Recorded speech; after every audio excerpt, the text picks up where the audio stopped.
When it comes to hockey and the NHL, one of the most valuable things you can have for your team is a high-quality winger who can put pucks in the back of the net. Now, typically when we talk about wingers in the NHL, we group together the left and the right side. But I think when we're talking about positions, it's important to recognize that both of these sides play a crucial role when it comes to roster building. So today what I want to go over, since we went over the top 10 goalies in my last video, is my top 10 wingers. But we're going to break this up into two parts. This one being the left wingers, and then the next video to follow this will be the right wingers. These are the 10 left wingers who I feel like make the biggest impacts on their teams and also have improved over the past couple of years, becoming a top 10 player in their category. Now, the main reason I'm splitting this into two parts is because the last time I reviewed wingers for the 2023-24 season, you guys said that it was too overwhelming and that there basically needs to be two videos to explain why some of the guys were put on the list over the others. So that's exactly what we're doing today. Like I said, we're starting with left wingers and then we'll hit on right wingers in a different video.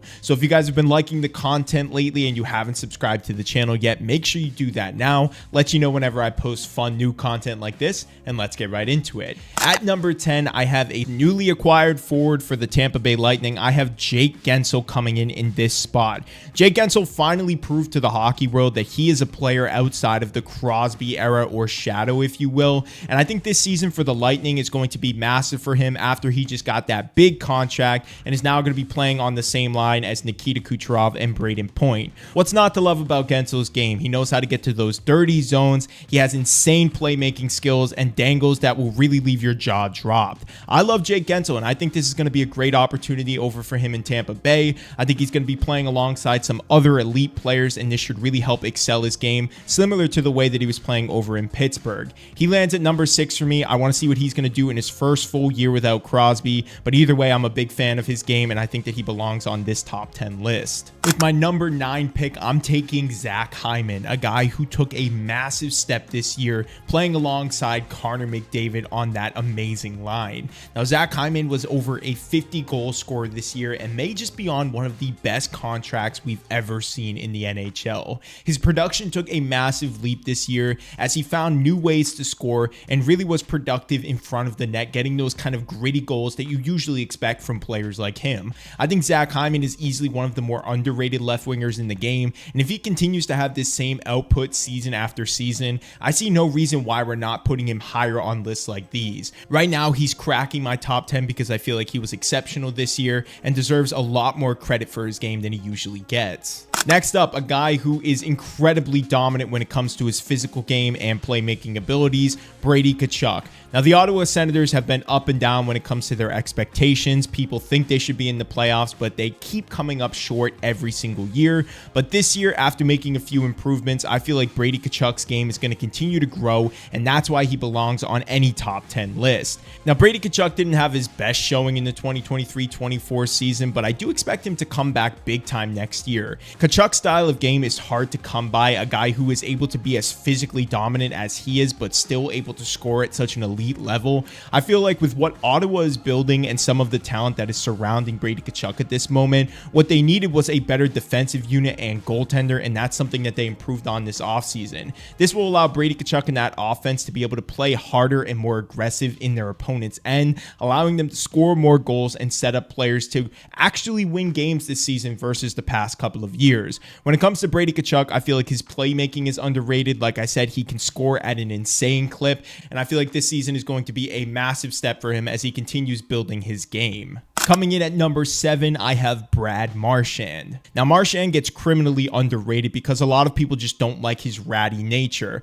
But as a Bruins fan who consistently watches Marchand play, I have to tell you, this guy is just incredibly underrated for all of the stuff that he does on and off the ice. Now, Bergeron retired this year. He stepped up and took on that captaincy role, and it really showed with this group that a lot of people expected to miss the playoffs as he stepped up, was impactful throughout the regular season, and made massive plays throughout the playoffs. playoffs as well. He continues to exceed expectations from where he was drafted and projected to go through his career, and I just think at this point people need to put more respect on this guy, especially when we're talking about the players at his position. And now with them finally getting a center to play alongside their top line, I feel like that's just going to create more space for him and that lineup to score and get more opportunities this season. Coming in at number 6, I have Chris Kreider of the New York Rangers, one of the more underrated players in the league who I think is going to have his jersey retired by the Rangers. Chris Kreider has been one of the most underrated wingers in the game for a long time, and this season with the Rangers and the last, he's really proved that his ability to score some dirty goals has been amazing to watch. Kreider showed up massive for the Rangers in the playoffs this year, having that huge hat trick to cancel out almost what could have been a 3-0 deficit return for the Carolina Hurricanes.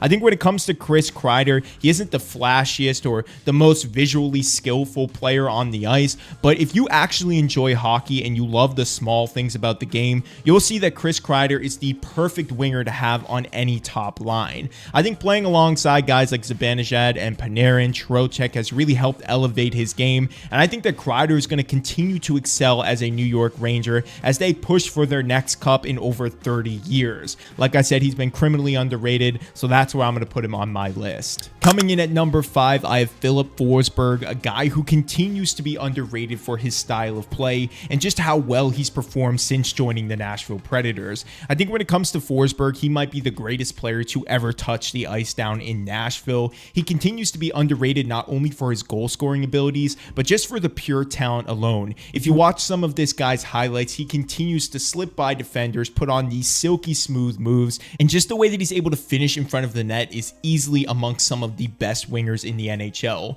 Forsberg was a massive part of the successful season that the Nashville Predators had this year, and was also a big reason why they even managed to get themselves into the playoff picture in the first place. Forsberg is an all-star this year and continues to show us that he's going to be one of the top wingers in the game. For me right now, I have him in the number 5 spot. Coming in at number 4, a guy who was explosive in 2022-23 and had a little bit of a regression in 2023-24, but I still think he's amongst the top 5 left wingers in the game. Jason Robertson, only 24 years old. The ceiling for this kid is going to continue to grow. He already has a 100-point season under his belt and just followed it up with an 80-point season in a year where it seemed like the Stars were looking to just get more scoring throughout their roster, considering they had one of the greatest forward depths we've seen in a while for that club. I think Jason Robertson is going to climb in this list as the years go on, but right now with some of the other guys and how they performed over the past couple of seasons, I feel like number 4 is exactly where I think he belongs. Robertson's maturity and just ability to see the ice is amongst some of the top players in the league, and I feel like he's a top 3 winger when it comes to that category. Coming in at number 3 is Kirill the Thrill Kaprizov, a 26-year-old forward for the Minnesota Wild. Kaprizov had his breakout year a couple seasons ago and has regressed a little bit over the past 2 seasons, and whether that's due to injury or just the Wild's inability to surround him with some high-end talent because of their cap restrictions, regardless of what you think, a healthy Kirill Kaprizov could easily tuck 50 goals in any season. This guy is up there with Matthews, Hyman, and even Reinhart as one of the top elite goal scorers in the league. And like I said, there are some things that have been holding him back, which is why I think some people would have him lower on a list. But I think when we're talking about players, their potential, and what we've seen from them through their early stages of their career, a guy who's only 26 and entering a fresh season with the Wild, I think he's going to explode this year and score over 50 goals. I love Kirill Kaprizov. I think he's one of the best players in the NHL, and when it comes to wingers, he's easily top 3 for me. At number 2, I'm taking Matthew Kachuck, a guy who recently just brought the Florida Panthers their first Stanley Cup in the franchise's history. You'll have a hard time finding a player who's equivalent to Matthew Kachuck in the league right now.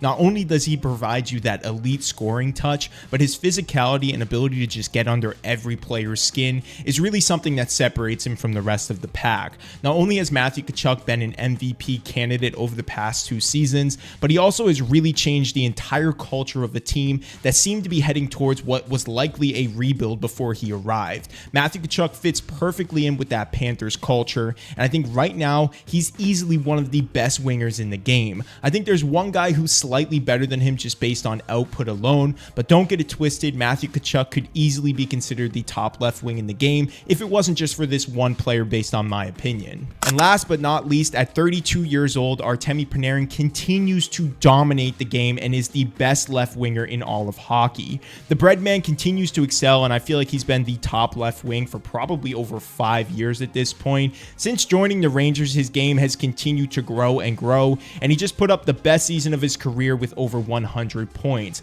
Artemi Panarin has easily the best playmaking skills of any winger in the NHL. He knows how to score, he knows how to be productive for his team, he's not a liability defensively, and this year he really quieted all of the haters who said he wasn't a playoff performer. Artemi Panarin is the #1 left wing in the game. This really isn't debatable. There are a couple of other guys who may come close, but I think when you look at all of his stats, just his ability to play the game, he really just clears everyone else on this list. But these are my top 10 left wingers heading into the 2024-25 NHL season. Let me know what you guys would change about this list, who you would add on, who should be higher, who should be lower. Drop your thoughts all below. Make sure you like this video and subscribe to the channel for more content. I'll see you guys in the next one.